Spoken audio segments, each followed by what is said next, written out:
By the time I'm making this video, which is currently January 29th, 2021, Joe Biden has signed over 42 executive orders within the past 9 days of his the start of his supposed presidency. Take this in mind. Normally, a president signs at between 40 to 60, sometimes even 70 executive orders in a year. And yet somehow magically Joe Biden just manages to write executive orders within 9 days as I'm making this video. That is pretty scary because shouldn't the president not be legislating after all? Doesn't this kind of make Joe Biden look more like a dictator? I think he actually said something about that with calling Donald Trump a dictator in terms of writing these executive orders, and yet here he is being hypocritical and writing around these over 42 executive orders as a result.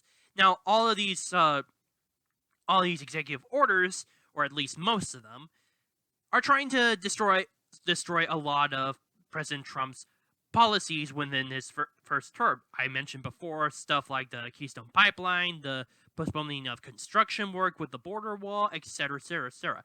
It's clear that's what's happening, and Joe Biden is at work with it. It clearly shows how much influence Donald Trump has over these people, including Joe Biden, despite supposedly not being our president. And here's the reason why I say this. It's clear that Donald Trump is not done. Donald Trump is still going to be part of this. He's going to continue to lead the entire MAGA movement all the way up into 2024. Hell, I even expect him to eventually file for the 2024 presidential race, or if not, get someone close to him. Potentially, I know that there are a lot of people who are thinking about Donald Trump Jr. to go in his stead. But in all honesty, I'm willing to bet that Donald Trump Sr. is going to be one who's going to try to run against Biden up into the 2024 presidential election. But before all that is going to happen, he is definitely actively at work within the Republican Party, trying to root out the rhinos within both the Senate and in the House of Representatives. And it's already pretty clear within impeachment. Because there was a previous vote. About 45 Republican senators decided to vote against continuing on with this impeachment, saying that it's unconstitutional. And the reason why they say it's unconstitutional was because of, aside from the overall lack of evidence, and of course the video showing that Donald Trump wanted to go in peace. But let's forget about that part for a second, because the impeachment requires that the Chief Justice presides over the Senate during this trial, and yet he's not. I find that very weird. It kind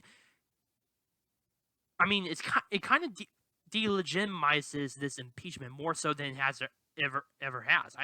In fact, this makes the first impeachment, even though that too was illegitimate because of the lack of evidence and stuff.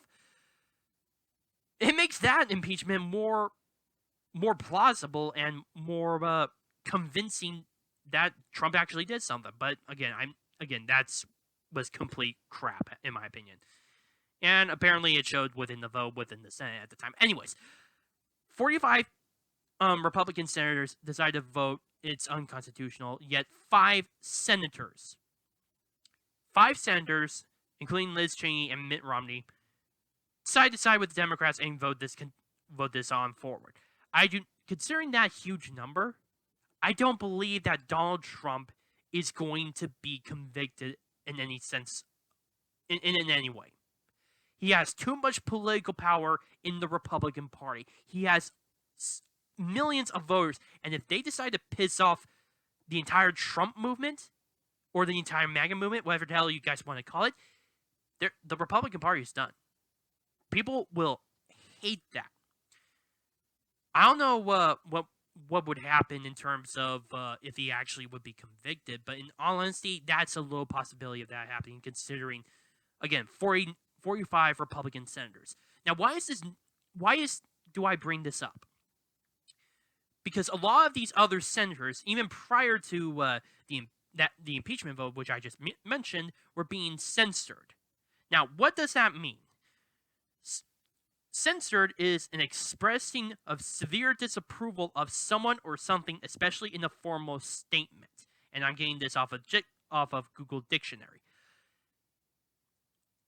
And a lot of these states have actually censored many of their senators in Congress. Mitch McConnell being the most prominent, considering that he is the minority leader of the Republican Party in the Senate. But there have been a few other people who have actually been censored as well. One of them being, excuse me, Senator Liz Cheney of Wyoming.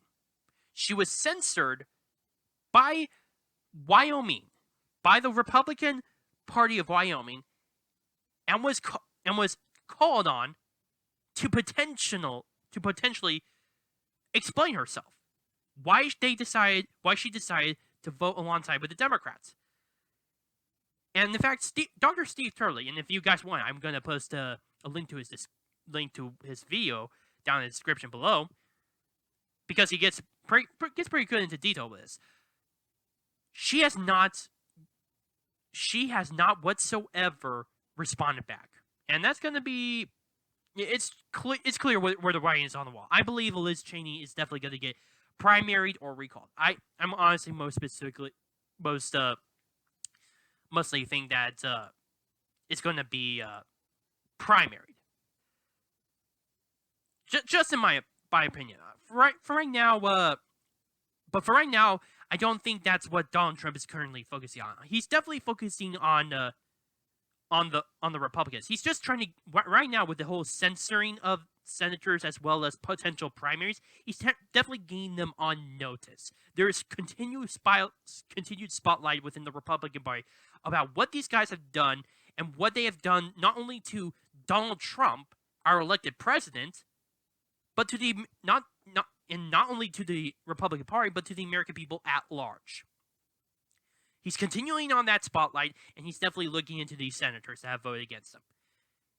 They're within his heights, but again, as I said before, he's focusing now on the House, and that is definitely more prevalent because much more of a priority, considering that House Minority Leader Kevin McCarthy decided to go and meet with President Trump at Mar-a-Lago. Now, of course, Donald Trump did say that both Mr. McCarthy as well as President Trump had a pretty good discussion, and that he's going to be helping to lead the Republicans to reclaim victory in 2022. Now, I know that a lot of people in the comment section down below are definitely going to be criticizing this because of the voting issues, and I'm pretty sure that Donald Trump is definitely going to try to figure something out to try to deal with the issues with Dominion. But first things first, in terms of politics within the Congress, why is he focusing on the House and not much on the Senate? It's mainly due to the upcoming elections in 2022, because unlike the Senate, which has congressional terms of 6 years, the House of Representatives has congressional term limits of up to 2 years, which means they get renewed every cycle of election. So within the midterms, every single seat within the House of Representatives, no matter which state, is up for grabs. This is key, because during the events that occurred in January 6th, there was still a good portion of Republicans who supported Trump, even after the breaching of the Capitol building. At least 90 to 100 representatives, as last I recall. Now, all he needs to do, considering again, there's at least 70 Republican senators who may not have voted with him, all he needs to do is look at those people, and of course make a list, and try to primary them. He's definitely going to put the spotlight on those guys within the House, so that way he can potentially add his own allies within the House of Representatives, and at the same time gain some more seats as well, because as it clearly shows within the 2020 election, the Republicans managed to gain a few seats, at least 15 seats in the House. Not enough to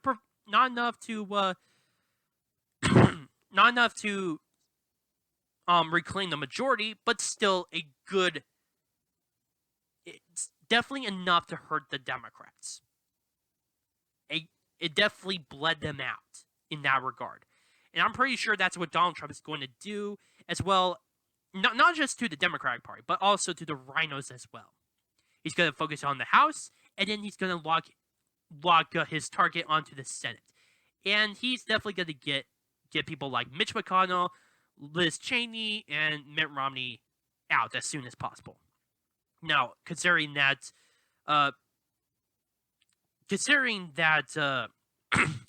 Mitch McConnell, the minority Republican leader, managed to get his term renewed back in 2020, is going to be rather difficult because, again, like as I said before, the term limit for a senator is 6 years, as compared to a representative in the House, which is 2. So, but nonetheless, he's going to continually put nose on Mitch McConnell. He's the most prominent figure within the Republican Party, as well as the most prominent rhino out in the Senate. He's definitely going to have too much spotlight on him, as well with Mitt Romney and Liz Cheney, and probably there's going to be a major call to either recall or to primary. Most likely, again, primary. But at this point, and although a lot of these rhino senators may not potentially face re-election, they're going to have to deal with a whole lot of issues, considering an anger and major disapproval amongst their constituents. Take it this way. Senator Liz Cheney of Wyoming has a popularity among Republicans at around 13%. 13%. That's not good. In fact, that is a political career killer. And I would not be surprised that either there would be a recall or a primary. And there's definitely going to be major challenges within the state of Wyoming. And I honestly wouldn't be worried about the Democrats taking control of Wyoming. Wyoming happens to be a very Republican state. After all, they gave pretty much a good portion of their votes to Donald Trump in the 2020 election. In fact, their vote for Donald Trump was so high that Joe Biden would need at over 45 points in order to meet that. There was absolutely no other way. So I'm willing to expect that the same numbers would would still be there, even with a new person potentially facing off against Liz Cheney. I don't think there will be a problem with Wyoming whatsoever. Kind of like how in Alabama in 2020, where Jeff Sessions, the former senator and former attorney general, went up against Tommy Tuberville, and Tommy Tuberville won and managed to take Doug Jones' seat and become the next senator for the state of Alabama. I'm willing to bet that that's what's going to happen, and even the same thing is going to happen to a lot of these other guys, especially Mitt Romney. Considering Mitt Romney, again, in the Steve Turley's video, he actually pointed out that he has an 84% approval rate amongst Democrat Utah voters in a Republican state, while the Republican Utah voters have a 30% approval rating for Mitt Romney. I honestly think that this is going to change the face of the Republican Party. 100%. There's still a lot of problems to deal with. Don't get me wrong, especially with Dominion, with mail-in voting, and overall election fraud and stuffing ballots. I know that is still a major problem. But right now, work is underway to transform the Republican Party to try to get rid of these traitors, to get rid of the rhinos, to get rid of all these people, so that way they can be best fitting for the interests of the American people, or for the Republican voter. That's what's currently going to happen. And here's the good news with this. Currently, Donald Trump has a lot of time to deal with this.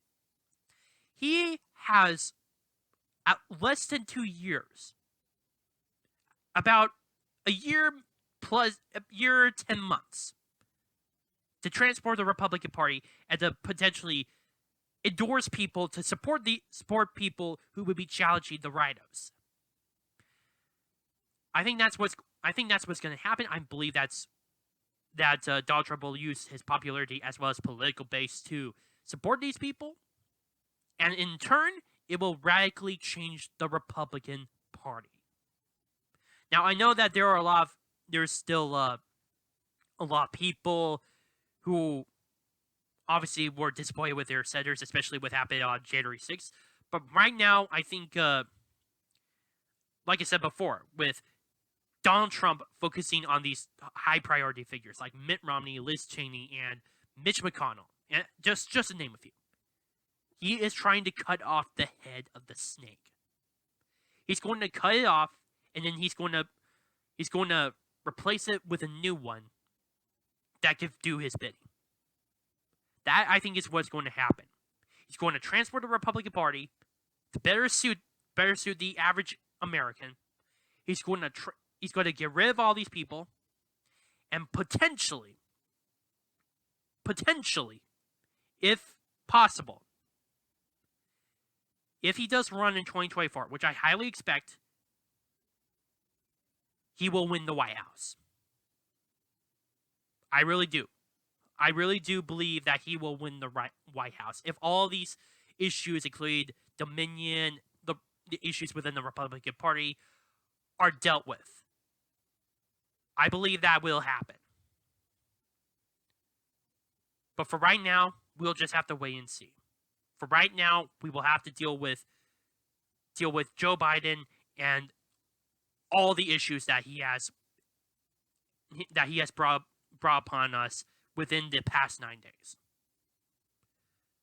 But I 100% believe that, considering Donald Trump has not only the war treasury of at least $70 million in terms of campaign funds, he has the political support of the people. I believe that he can do this. He did before in 2016, and I believe that he will be able to do that before 2024. So, people, let's get to work and help out President Trump. My name is Noah Meehan of The Arc Truth. Please post your comments down below, like this video, subscribe, and share with friends. Also, if you have any issues regarding my videos, such as how I speak, or how I frame stuff, or anything whatsoever, please put them down in the comment section down below, or directly message me. Thank you.